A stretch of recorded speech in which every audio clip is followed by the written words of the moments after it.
بسم الله الرحمن الرحيم إنا أعطيناك الكوثر فصل لربك وانحر إن ثانيك هو الأبتر. அஸ்ஸலாமு அலைக்கும் வரஹ்மத்துல்லாஹி வபரகாத்துஹு. அன்பிற்குரிய வளைச்சு கைக்கு ரொம்ப வேலை இருக்கும். அப்போ கைக்கு ஈஸியாக இருக்கிறக்கா என்ன செஞ்சிருக்கிறாங்கன்னு கேட்டால், அந்த ஜீம் சீன், இது ஜீம் என்று சொல்கிறோம், இது சீன் என்று சொல்கிறோம். இது வந்து ஹா சீன், இது ஹா சீன். அப்போ என்ன ஆகுதுன்னு கேட்டால், இந்த மூணு ஒரே மாதிரியா இருக்குது.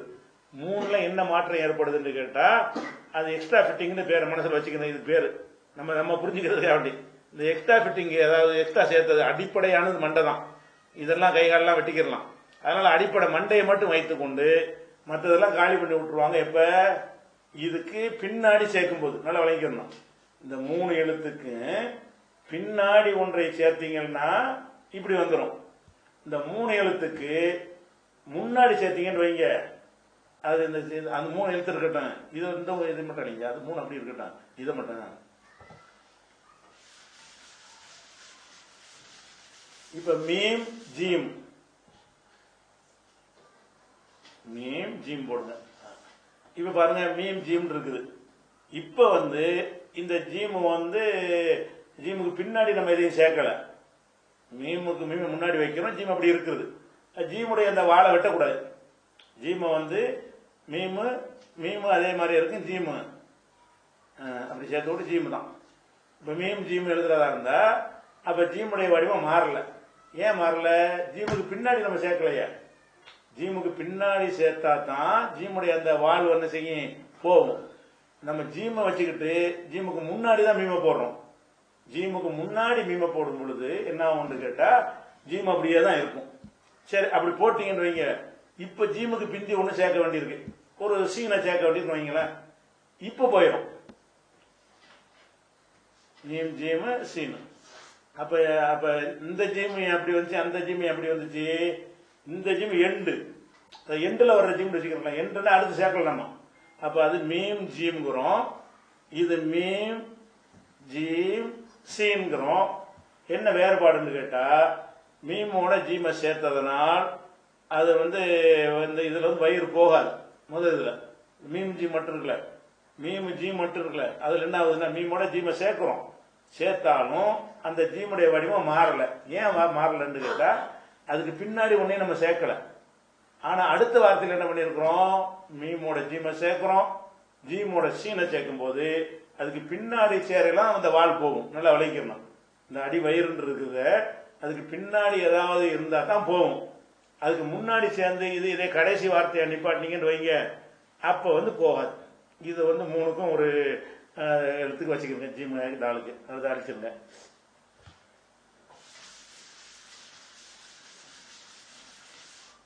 அடுத்தது வந்து scene Sheen. Seenu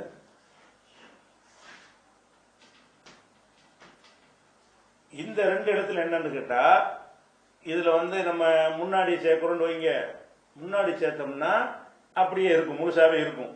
meme scene மட்டும் எழுதுறீங்க, மீம் சீன் அப்படி எழுதுனீங்க. நான் மீமை போட்டு சீன் இருக்கு, இதை சேர்த்துருந்தேன் அப்படி சொன்னே மீமு சீன், அந்த சீன் வடிவம் மாறாது.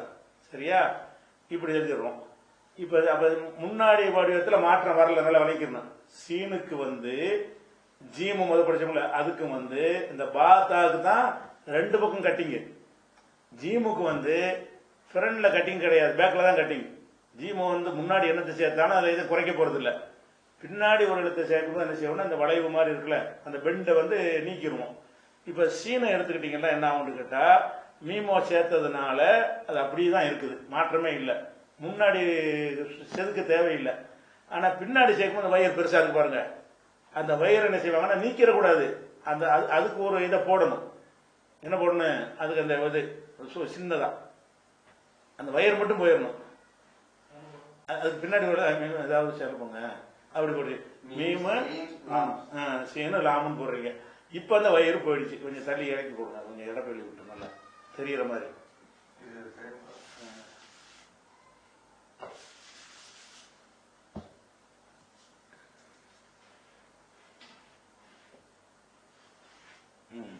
மீமும் சீனு லாமுங்கிறோம்.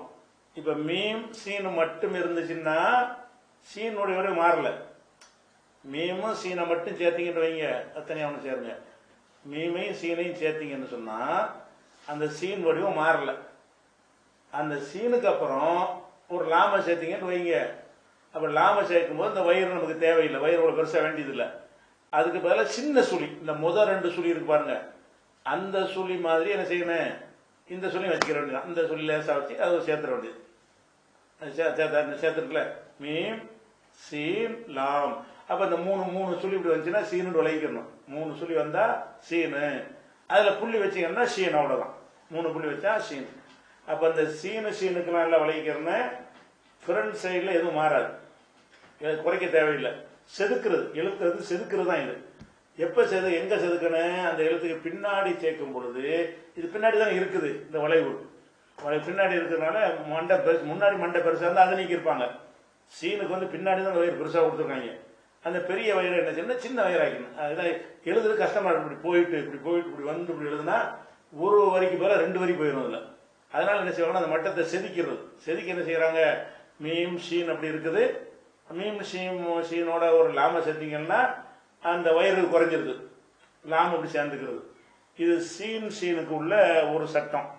இதே மாதிரி தான் சாதுக்கு அப்படித்தான். சாதுல தான் சேர்த்து எழுதிருங்க, ஒரே சட்டம் தான் அது. அதோட சேர்த்த சாது லாது இல்ல, நாளை ஒரு செட்டா போட்டு விட்டுருங்க. அந்த சீனோடைய சுவாதையும் லாதையும் போடுங்க. இப்ப வந்து இப்படிதான், சரியா? அவ்வளவுதான். இப்ப இந்த மாதிரி சொல்றோம்.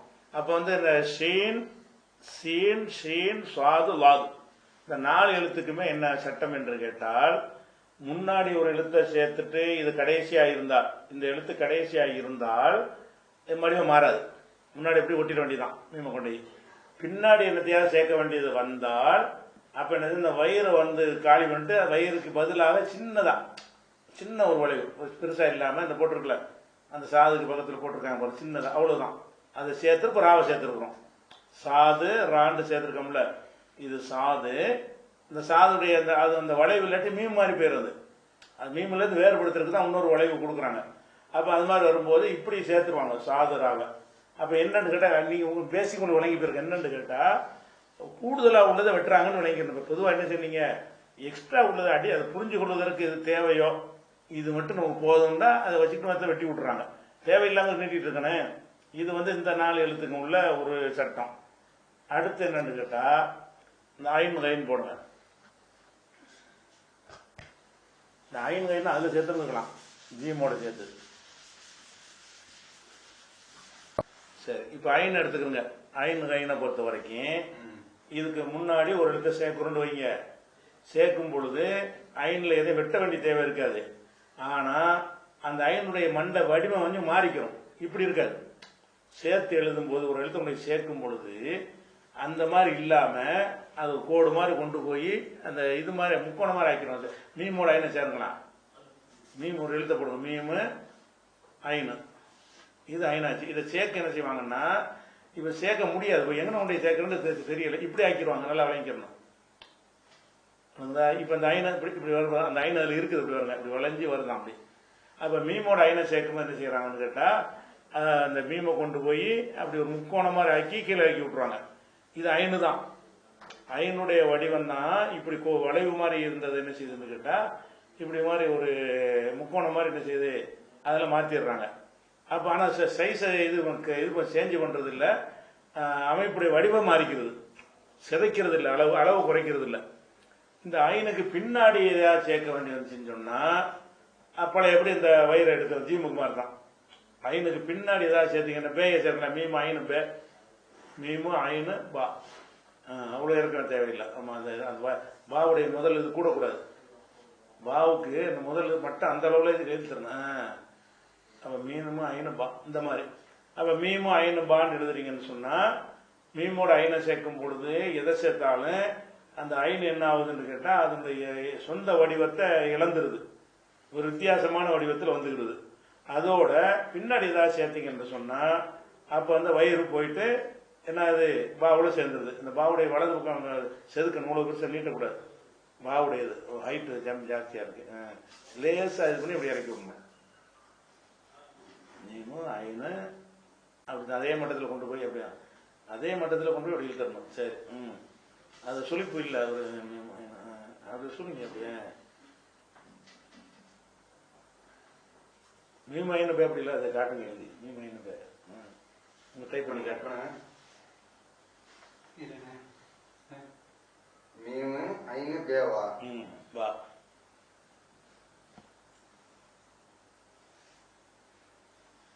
இல்ல மேல ஏறுதுண்ணே. மேல ஏறுது. ஆமா இவ்வளவு இப்படியே வருது. நீங்க கீழே வரைக்கும் வச்சிருக்கிறீங்க. அந்த மட்டத்தில் வருங்க. அந்த மீமுக்கும் பாவும் ஒரே மட்டத்தில் இருப்பாங்க. ஒரே மட்டத்தில் வருமா? அதான். ராசா போது அந்த பாரு இந்த போட்டுருக்காருவாங்க.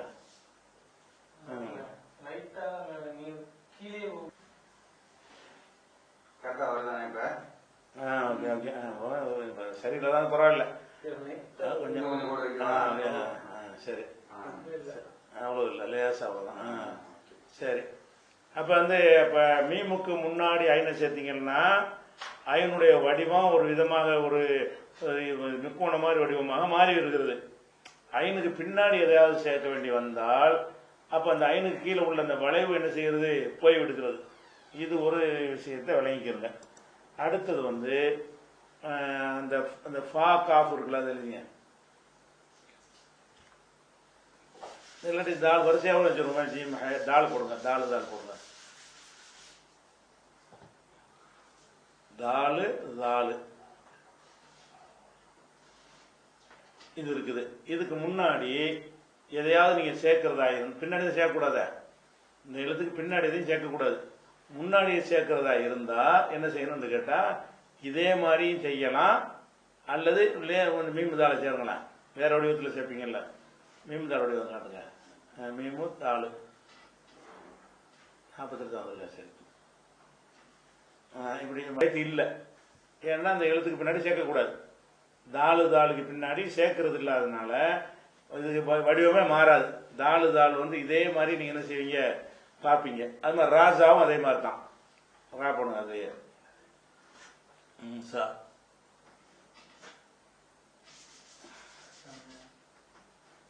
இந்த ராஜாவெல்லாம் வந்து பின்னாடி நம்ம எதையும் சேர்க்க போறது கிடையாது. பின்னாடி சேர்க்கலங்கிறதுனால இது வடிவம் மாறவே மாறாது. ஏன்னா ராவுக்கு பின்னாடி சேர்க்கக்கூடாது, ஜாவுக்கு பின்னாடி சேர்க்கக்கூடாது, தாளுக்கு பின்னாடி சேர்க்கக்கூடாது, தாளுக்கு பின்னாடி சேர்க்கக்கூடாதுன்னா அப்ப அதனுடைய கடைசியில செதுக்கிற தேவை இருக்காது. முன்னாடி மீம் ராண்டா மீம் அப்படி மேலத்துக்கு வச்சிட வேண்டியதான். அப்படி வச்சு மீமை கொண்டே வச்சிட வேண்டியதான். மீம் ரா போடுங்க. மீம் ரா மீம் ஜா மீம் ராவா போடுங்க. அவ்வளவுதான். மீம் ரா அவ்வளவுதான். அந்த ராவ மாதிரி இருக்கு பாருங்க. எந்த மாற்றமும் இல்லை. அப்ப தாலு ராஜ அதுல எல்லாம் என்ன செய்யல, எந்த ஒரு மாற்றமும் வரல. அதுக்கப்புறம் வந்து ஃபே காஃப் இருக்குல்ல, ஃபா காஃப் ஃபேயும் 2 புள்ளி இருக்கா.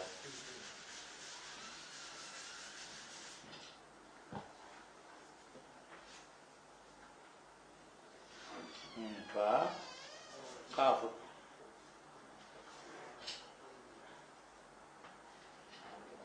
இப்ப இந்த 2ல வந்துக்கிட்டு அந்த பா தா சா போட்டோம்ல அந்த எழுத்து, அதுக்கும் இதுக்கு வித்தியாசம் இருக்கு. இதுல வந்து மண்டை தான் மெயின். அந்த பாத்தாவுக்குலாம் இது இல்லை. மண்டைன்னா ஒரு உருண்டையை போட்டிருக்கோம்ல, இது இல்லை. இதுதான் அடிப்படையா இருக்கனால இந்த முன்னாடி சேர்க்கும்போது சிதைச்சிடக்கூடாது. அதை இது அப்படி இருக்கும். பின்னாடி சேர்த்தீங்கன்னா அந்த வாழை போயிடும். பின்னாடி சேர்த்தீங்கன்னா இடது பக்கம் உள்ளது வந்து போயிடும். இப்ப மீம் ஃபான்னு எழுதுறீங்க. மீம ஃபாவோட சேருங்க. மீமு ஃபா இது சேர்க்கிறாந்தா அப்படியே கொண்டு போயிட்டு அந்த ஃபேவுடைய முட்டையும் கொண்டு வந்துடணும். அப்படியே அப்படி கொண்டு வந்துடணும். அந்த விளைவு இல்லை, பரவாயில்ல. மீமோட இந்த ஃபாவை சேர்க்கிறோமா, அந்த ஃபாவோட ஒரு ராவை சேர்த்தீங்கன்னா என்ன வயிறேன் மீமு ஃபா ரான்னு எழுதுனீங்கன்னு சொன்னா மீமு ஃபா ரா. அந்த ஃபாவுக்கான வயிற்ற காணும். இதை இடது பக்கம் உள்ள வளைவு வந்து போய் விடுகிறது. காஃபும் அப்படித்தான். காஃபு என்பது முன்னாடி சேர்த்தீங்கன்னா அது முழு வடிவம். அப்படியே மீமு காஃபுன்னு எழுதுனீங்கன்னு வைங்களேன், காஃபு நல்லா பெருசு அதே மாதிரியே வரணும். சரி, அப்படி பின்னாடி சேர்த்துட்டீங்கன்னா அந்த காஃபுடைய மண்டை மட்டும் நமக்கு போதும். மண்டையோட நீட்டி விட்டு இந்த இதே மாதிரி தான் மீமு ஃபே எழுதுன மாதிரி தான் மீமு காஃபும் வரும். மீம் காஃப் ராங்கிறது அதே மாதிரி தான் வரும். அதுக்கப்புறம் வாவு வாவு வாவு வாவுக்கு பின்னாடி சேர்க்க முடியாது. வாவு இந்த வாவுக்கு பின்னாடி சேர்க்க இயலுமா? சேர்க்க இயலாது. 6 எழுத்துல ஒரு எழுத்தா இருக்குது, முன்னாடி தான் சேர்க்க இயலும். அதனால இது சிதையாது. வாவு வந்து சிதையாது. முன்னாடி கொண்டு எதை வேணா ஒட்டி கொண்டு சும்மா சேர்த்துற வேண்டியதான். மீம் வாவு கொண்டு வந்து அந்த வாவை என்ன செய்யணும்? மீம் வாவுன்னு போட்டிங்கன்னா மீமு அப்புறம் வா, அப்படிதான் இப்படி சேர்த்துற வேண்டிய. வாவு மாறல வரல. அந்த 6 எழுத்து மாறாதனால விளங்கிக்கணும். அந்த 6 எழுத்தும் சேர்க்க அலிஃபு தாலு தால் போட்டோம்ல, அது சிதையாது. அதுக்கப்புறம் இந்த யா இருக்குல்ல, யாங்கிற ஏன்னு சொல்லுவோம்ல, அந்த யாங்கிற எழுத்துக்கு வந்து அது தனியாக எழுதும்போது என்ன செய்யணும்னு கேட்டால், கடைசியாக வரும் பொழுது அந்த இது மாதிரி வளைஞ்சி ஐன் மாதிரி வளைஞ்சி இப்படி வரும். இதுதான் யான்னு சொல்லுவாங்க. ஆனால் ஒரு முன்னாடி பின்னாடி சேர்க்கும்போது என்ன ஆகும்னு கேட்டால், இதுவும் விட்டுரும், அது வளைவு தேவையில்லை. மீம் ஏ போட்டிங்கன்னு வைங்களேன், அந்த பா மாதிரி தான், மீமு பே மாதிரி தான். மீமியான்னு இப்படி இருக்கிறத என்ன செய்வோம்? மீமும் பா சேர்க்கிற மாதிரி, ஏ வந்து பா மாதிரி எழுதுங்க, மீமும் பா பா மாதிரி எழுதி புள்ளி 2 கிலோ வச்சு விட்டுருங்க, அவ்வளோதான். இதுதான் மீமிய. அப்போ ஏன்னு சில அந்த இப்படி உழைக்கிறோம்ல, அதை காலி பண்ணிடுறோம். மீமோட கொண்டு போய் சேர்க்கும் பொழுது அந்த காலி பண்ணிட்டு அப்படி சேர்த்து விட்டுறோம். இதுக்கு பின்னாடி மீமிய ரேண்டு எழுதுறீங்கன்னு வைங்களேன், ரே எழுதுனா அதை காலி பண்ணிடுவோம், அவ்வளோதான். அப்போ இந்த பா மாதிரி இந்த வளைவு மட்டும்தான் நமக்கு தேவை. யான்னு சொல்வதற்கு சிங்கிள் வளைவு, ஒரு 2 புள்ளி, அப்புறம் ராவை சேர்த்துற வேண்டியது. அப்போ வந்து இது யாவுடைய வடிவம். அப்புறம் லாமும் கொடுத்து லாமும். இதெல்லாம் உங்களுக்கு வந்து இந்த வடிவம் எப்படி மாறுது என்பதை உங்களுக்கு இமேஜா போடுவோம். அது நீங்க பார்க்கும்போது பார்க்குறீங்கல்ல, அந்த இமேஜில் நீங்க பார்த்துக்கலாம் எப்படி மாறுதுன்னு சொல்லி. இந்த லாமை பொறுத்த வரைக்கும் இதுல முன்னாடி எதையாவது சேர்த்தீங்கன்னு சொன்னா என்ன சேர்க்குறீங்க? மீம் இல்லாம சேருங்க, மீமும் லாமும். இப்ப சேர்க்கும் பொழுது அப்படிதான் மீமும் லாமும் அதே மாதிரி தான். இதுல உள்ள கொஞ்சம் தூக்கி எழுதுன தால் மாதிரி போயிடும். லாமுக்கு அந்த தாலுக்கு வித்தியாசம் இல்லாமல் இருக்கிறதுக்காக வேண்டி மேல வந்து நீ தூக்கிடணும், அவ்வளவுதான். மேல இங்க இதான் லாம். இப்ப லாமுடைய வடிவம் மாறி இருக்குதா? ஒட்டி இருக்குது, ஆனா லாமுடைய வடிவம் மாறல. இந்த லாமுக்கு பின்னாடி ஏதாவது சேர்க்க வேண்டி வந்தா அளவை குறைச்சி சின்னதா சுழிச்சு மீம் லாம் மீம்னு போடுங்க. மீம் லாம் மீம், மீமு லாமு மீமு, இவ்வளவுதான் பாருங்க. லாமுடைய இந்த பெரிய வயிறை சின்ன வயிறு ஆக்கிடணும். இந்த போக நீங்க பழகிக்கிறீங்க. என்னன்னு கேட்டா, எழுத்துடைய வடிவங்கள் வந்து இப்ப நீ பார்த்து தனி எழுத்து வடிவம். முதல்ல நான் இது வரைக்கும் படிச்ச பாடத்தில் உள்ளது தனி எழுத்துக்களுக்கான வடிவம். அந்த தனி எழுத்தாக அரபியில் எழுதுறது கிடையாது, சேர்த்து தான் எழுதி ஆகணும். அப்ப சேர்த்து எழுதும் பொழுது அந்த வடிவங்கள் என்ன செய்யணும்னா, கூடுதலாக உள்ள அடிப்படையான வடிவத்தை மட்டும் வைத்துக் கொண்டு அடிப்படைக்கு தேவையில்லாத அளவெல்லாம் குறைச்சி விட்டுருவாங்க, செதுக்கி விட்டுருவாங்க. அதுதான் அந்த அரபி எழுத்துடைய. அதனால ரொம்ப சுருக்கமா இருக்கும். நீங்க அரபில ஒரு வரி எழுதிட்டீங்கன்னா இருக்கு, ஒத்த எழுதுனீங்கன்னா அவ்வளவு வரும். அதனால கோர்த்து எழுதிட்டதுனால அரபுடைய ஒரு வரிக்கும் ஒரு வரியில எத்தனை எழுத்து இருக்குமோ அதே எழுத்தை வந்து தமிழ்ல கொண்டு வர முடியாது. 4 வரியில எழுதாங்க அவ்வளவு வரும். அந்த மாதிரி வந்து சுருக்கமா இருக்கு. அந்த குரான்ல சுருக்கமா இருக்கு, நிறைய வந்து மெசேஜ் இருக்குது. அப்படி ஒரு விஷயத்தை விளங்கிக்கணும். இதுக்கு அடுத்து அந்த வடிவம் போக நீ தெரிஞ்சுக்கிறீங்க. அந்த எழுத்துடைய வடிவத்தை வந்து நம்ம சொற்களாக்கி இப்போ உங்களுக்கு காட்டுவோம்ல, அப்போ உங்களுக்கு என்ன செய்ய நிறைய வந்துடும். இதுக்கு அடுத்து அறிந்து கொள்ள வேண்டிய முக்கியமான பாடம் என்னன்னு கேட்டா, அந்த அலிஃபு பார்லாம் படிச்சுட்டோம். இப்பதான் இதான் முக்கியமான உங்களுக்கு பேசிக்கான பாடம். இப்ப வந்து வாசிக்கிறதுக்குரிய பாடம். இந்த எழுத்துடைய பேர் தான் இது. இந்த எழுத்துடைய பேரை வந்து உதாரணமா லாம போடுங்க. லாம், இந்த லாம்ங்கிறது எழுத்து, இந்த எழுத்துக்கு பேர். இத வந்து லா என்றும் சொல்லலாம், லீ என்றும் சொல்லலாம், லூ என்றும் சொல்லலாம், இல் என்றும் சொல்லலாம். எல்லாம் லாம் தான். லாம் என்று ஒவ்வொரு எழுத்துக்கும் 4 உச்சரிப்பு வரும்ல. எந்த ஒரு எழுத்தா இருந்தாலும் இக்கண்ணா கானா கூனா கீனான்னு வருதுல, கீ என்னாவெல்லாம் தனியாக வேற எழுத்து வராது, கே என்னாவெல்லாம் வராது அரபில. அப்ப என்னன்னு கேட்டா, இப்ப அது சேரலாம் போடாது. இப்ப 4 வடிவம் அந்த எழுத்துக்கு வந்து, அதாவது லாம் என்பது லாம்ங்கிற எழுத்துக்கு பேரு. இந்த எழுத்தை வந்து அது என்னன்னு வாசிக்கிற கோர்க்கணும்ல, கோர்க்கிறதா இருந்தா அதுக்கு வந்து ஏதாவது கொடுக்கணும். அதுக்கு என்ன செய்யறாங்கன்னா, இந்த லாம் எடுத்துக்கிட்டீங்கன்னா அந்த எழுத்துக்கு மேல ஒரு கோடு போடுங்க, சின்னதா கொஞ்சம் கிராஸ், அவ்வளவுதான். இந்த மாதிரி ஒரு கோடு போட்டீங்கன்னா இது லீ கிடையாது, லூ கிடையாது, இல் கிடையாது, லா. இந்த லாமை போட்டு மேலே இப்படி போட்டால் என்ன செய்யும், லாண்டு வந்துடும். சரி, லாமுக்கு பதில் நூனை போடுங்க, அதே பக்கத்தில் நூனை எழுதுங்க. நூன் போட்டீங்க, நூனை போட்டு இது எழுத்துக்கு பேர் நூன் தான். இப்போ மேலே கோடு போட்டீங்கன்னா நான், அது லா, அது லானா, தமிழ்ல லானான்னு சொல்லிக்கிறோம் லா, இது நானா. சரியா? மீமை போடுறீங்க, மேலே கோடை போடுறீங்க, இது மா. பே பா இருக்குல்ல, பா போடுங்க, பே பாங்கிற எழுத்த போடுங்க. எல்லா இடத்துலையும் பார்த்துருவோம், மேலே கோடு போட்டா பா. அதாவது எல்லாமே இது அகரம் ஆனா இருக்குல்ல, ஆனா காணா தானா மானா சானா அந்த மாதிரி உச்சரிப்புக்கு வந்து அகரத்தை ஆனாவும் ஒளிஞ்சிருக்கும் இல்லையா, அந்த அகர குறியீடு என்று இதுக்கு பேரு. இதை வந்து என்ன செய்வாங்கன்னு கேட்டா, உங்களுக்கு மதரசாவில் சொல்லி தரும்போது ஜபர் என்று சொல்லி தந்திருப்பாங்க. இந்த குறிக்கு பேர் என்னது, ஜபரு. ஜபருங்கிறது அரபி வார்த்தை இல்லை, அது உருது வார்த்தை. உருதுல வந்து இந்த குறிக்கு வந்து என்ன செஞ்சிருக்காங்க, ஜபர்னு பேர் வச்சிருக்காங்க. பேல ஜபர் வச்சா பா, லாமுல ஜபர் வச்சா பான்னு நம்ம வந்து அப்படி கூட சொல்லிப்போங்க, பிரச்சனை இல்லை, புரியுறது தானே. அந்த அதாவது அது எழுத்தை எழுதி மேல ஒரு கோடை போட்டீங்கன்னா அ பா தா இப்படி எல்லா எழுத்துக்கும் அனைத்து எழுத்துக்கும் இப்படித்தான். அலிஃபுக்கு மேல அலிஃபு போடுங்க, அலிஃபு போடுங்க. இதே மாதிரி அலிஃபுக்கு மேல போட்டா அ, பாவுக்கு மேல போட்டா பா, போட்ட தாவுக்கு மேல போட்டா தா, ஜீமுக்கு மேல போட்டா ஜா, எல்லா எழுத்தையும் போடணும். ஜீமுக்கு மேல போட்டா ஜா. அப்ப என்ன நீங்க ஞாபகத்தை வச்சுக்கிறேன்னு, இந்த கோடு மேல இருக்குதா, மேல இருந்தா ஆனா மானா தானா சானா அந்த அந்த ஸ்டைல்ல வாசிக்கணும். அந்த கோடு மேல இருந்தா ஆனா மானா அந்த மாதிரி வடிவத்தில் வாசிக்கணும். இதுக்கு வந்து உங்களுக்கு முழு இமேஜ் உங்களுக்கு இதை காட்டுறாங்க பாரு, முழு இமேஜ் உங்களுக்கு படத்துல வருது. அந்த படத்துல என்ன இருக்கு, ஆ பா எல்லாம் இருக்கா. ஒவ்வொரு எழுத்தையும் பாருங்க, அந்த எழுத்துக்களுக்கு மேல அந்த குறியீடு போடப்பட்டிருக்கும். நீங்களே என்ன செய்யலாம், இது ஆ பா தா. அந்த இமேஜ்ல தமிழ்ல இணைஞ்சிருப்பாங்க, கீழே எழுதியிருப்பாங்க ஆ பா தான்னு எழுதியிருப்பாங்க. இந்த இமேஜை கொஞ்ச நேரம் நிப்பாட்டி வைத்து நீங்க என்ன செய்யுங்க, அதுல இருந்து இமேஜ் போட்டு விட்டுருங்க. இமேஜில் வச்சு அதை தெரிஞ்சுக்கிறீங்க. ஆ பா ஜாத்து இந்த மாதிரி எழுதி கொள்ள வேண்டும். இது ஒண்ணு, இது ஒரு குறியீடு. அடுத்தது வந்து இதே எழுத்துக்களுக்கு அந்த மேல உள்ள கோடுக்கு பதிலாக கீழே கூட போட்டீங்கன்னு வைங்க, அவ்வளவு எழுத்துல மேல உள்ள ஆ இருக்குது, அந்த மேல உள்ள கோடை அழிச்சிருங்க, கோடை கீழே கொண்டு போய் போடுறீங்க கோடை. இது பூரா ஈனா மாதிரி வாசிக்கிறது. இது பூரா எப்படி வரும், ஈகரம். அலிஃபு கீழே போட்டா இ, பாவு கீழே போட்டா பி.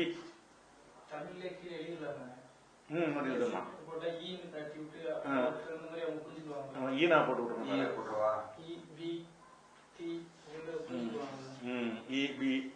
கீழே கோடும் போடுங்க, இதையும் போடுங்க, இப்படி தீ போடுங்க, தீ சி. அதை கொண்டு வர முடியாது, இருந்தாலும் சி என்று போடுங்க. வடமொழி போடுங்க, வடமொழி சி போடுங்க. வடமொழியில சி மாதிரி இதுக்கு உச்சரிப்பு கிடையாது இந்த எழுத்துக்கு, இருந்தாலும் நம்ம தெரிஞ்சுக்கிறதுக்கான சீன் போட்டுக்கிறோம். இது ஜி, இது வந்து ஹி. அந்த வடமொழி ஹானா போடுங்க, ஹி ஹானா போடுங்க. அந்த ஹிக்கு வராது, அதுதான் எழுத்து முடி தமிழ்ல இல்லையில அந்த எழுத்து, அதனால வந்து விளங்கிருங்க. அப்ப என்னன்னு கேட்டா, இந்த நீங்கள் படித்த அத்தனை எழுத்துக்களுக்கு மேல அந்த கோடு இருக்கும் என்று சொன்னால் அது என்ன செய்யணும், ஆ பா தா ஃபா கா லா வா அந்த மாதிரி எந்த இடத்துல காப்புல இருந்தா கா, ஃபாவுல இருந்தா ஃபா, நூன்ல இருந்தா நா, மீம்ல இருந்தா மா. இதெல்லாம் மேற்கோடு. மேற்கோடு இருந்தால் இப்படி. கீ கோடு இருந்துச்சுன்னு சொன்னா, அதாவது இந்த ஜேர்ன்னு சொல்லி கொடுப்பாங்க அந்த உருதுல படிச்சு தரும்போது, நீங்க படிக்கும் போது மேல உள்ள கோடுக்கு வந்து ஜபரும்பாங்க. இது அரபி கிடையாது, உருது இருந்தாலும் அப்படிதான் பழகி கொடுத்துருக்குறாங்க. கீழே கோடு போட்டீங்கன்னா அது வந்து ஜேர் என்று சொல்லுவார்கள். அதை என்ன செய்யணும்னா ஈனா மாதிரி படிக்கணும். இ பி தி ஒவ்வொரு எழுத்துலையும் எல்லா எழுத்துலையும் இந்த இந்த அடையாளக்குரிய வைத்து ஈனா மாதிரி என்ன செய்யணும், படிக்கணும். இப்ப படிக்கிறது அந்த பாடம் உங்களுக்கு கூடியாந்துருச்சு. இதே எழுத்துக்கு ஒரு வாவு இருக்கும்ல, அதை ஒரு சின்ன சைஸா வாவு வந்து இந்த குறியீடா எழுதும்போது ரொம்ப சின்னதா எழுதணும், எனக்குரிய வாவு மாதிரி. அந்த மாதிரி போட்டுருக்கீங்கன்னு சொன்னா சின்னதா, ரொம்ப இன்னும் கூட சின்னதா போடலாம். சரி, அப்படி போட்டு இப்படி போட்டீங்கன்னு சொன்னா இதெல்லாம் உகர குறியீடு. இது அகரம், மேல கோடுபட்ட அகரம், கீழே கோடுபட்ட இகரம், இப்படி வாவு மாதிரி எழுத்து மாதிரி சின்னதாக்கி போட்டா ஊகரம். ஊகரம்னா ஊனா. அதான் கு பு து லு மு இப்படி சொல்வதற்கு என்ன செய்யறது, இந்த ஒரு இதை வந்து பயன்படுத்துவாங்க. ஊங்க தூ. ஆமா எல்லாமே அப்படிதான். சரி, அது அது வராது விட்டுருங்க. அப்ப வந்து இந்த எழுத்துக்களை வந்து 3 குறி சிம்பிளான முடிஞ்சு பாடமும் முடிஞ்ச மாதிரி தான் உங்களுக்கு ஏறக்குறைய. இந்த எழுத்துக்கள்ல வந்து மேல கோடு போட்டா ஆ, கீழே கோடு போட்டா இ, ஒரு மாதிரி அது மேல சுழிச்சு விட்டோம்னா ஊ.